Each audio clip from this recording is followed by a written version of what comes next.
My name is Leslie Wengembo. I am a fine artist by profession. I've always been passionate about this, also curating a space where you bring together artists from different countries. Especially in this time like this that Papua New Guinea has just turned 50. It's a really milestone for the country, but at the same time it also celebrates the relationship with the both countries. We will have Zenadth Kes from Papua New Guinea, who is a sculpture artist. Also, we have Gazela Bruder. We're looking forward to see what she's going to do out of this conversation. Tex Chakupa, also a Papua New Guinea artist, is the son of one of our legendary pioneering artists. And also, finally, one of PNG artist, Morgan Liverpool. I've seen that he's grown so much with his work. And the Australian artist, we got Charlie Street. He's an amazing artist. We got Wendy Moke, a screenwriter and an actor, but too, and also as an artist herself. And then we got Benedict Keelan and Jimmy K. Tides. Bringing together the artists, the head artists, it's quite powerful in a way that they all share knowledge, because every one of the artists, they have a way of dealing with their creativity and the processing, like what they wanted to deliver.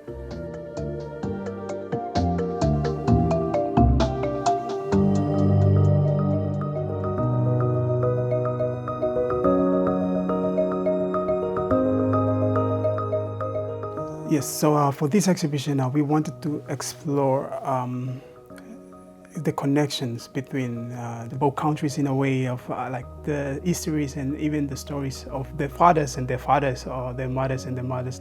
To me, it's an eye-opener to connect with international artists, to work on this Invisible Lines project, to learn and to work alongside them also.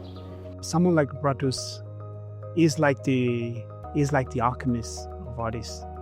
And we goes to him to take advice for the direction. In a way, it was special at the time when all of the artists to go and meet him, especially the artists from Australia, and someone like Charlie, to understand that Bratus have met the great-great-grandfather of him. Like, that's the kind of connection that it's special. When we talk about connection, it was that moment that we know that we have made it happen. Like, I mean, it has happened. I went to meet up with this grandfather who they put in the 44-gallon drum, sealed it. His grandfather was planted into the 44-gallon drum and thrown in the ocean. By the time they threw him, when he came back to the wharf, they saw his grandfather was standing on a weapon rope. I went to his village to get all this, consume this knowledge. Now he finds his own roots again. Rukari is the elder, the man that takes care of everyone. That's his role. And that's why I always say that go back to your own roots and find who you are. Really, what is your purpose in life? When we talk about the invisible line, or when we consider what the invisible line is, there's a couple of things that come to mind for me.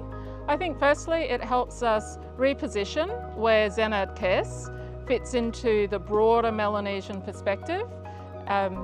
They really are connected to the Melanesian peoples, and listening again to the Pari elders, we can really see how through history, pre-contact, there have been these invisible lines, even maybe not so invisible, with the tracks that were used to carry shells for trade, or even to navigate through the oceans for trade.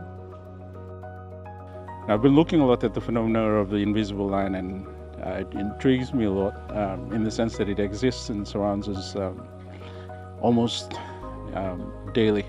So I'm really keen to explore it a bit more and investigate it in the sense that, how it affects us and our relationships with our brothers on the other side. I'm exploring the trade connections between Torres Strait and PNG, and how we interconnected during our forefathers' time across the invisible line.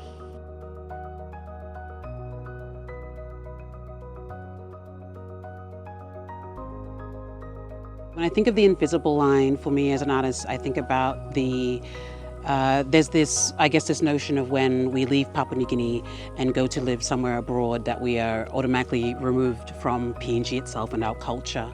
And so I think about, getting rid of that line, because it doesn't matter where we are in the world, we'll always be Papua New Guinean at our core. These invisible lines are not boundaries to separate us, that these are links that can reconnect us and link us towards what matters to us, our relationships and our cultural heritage.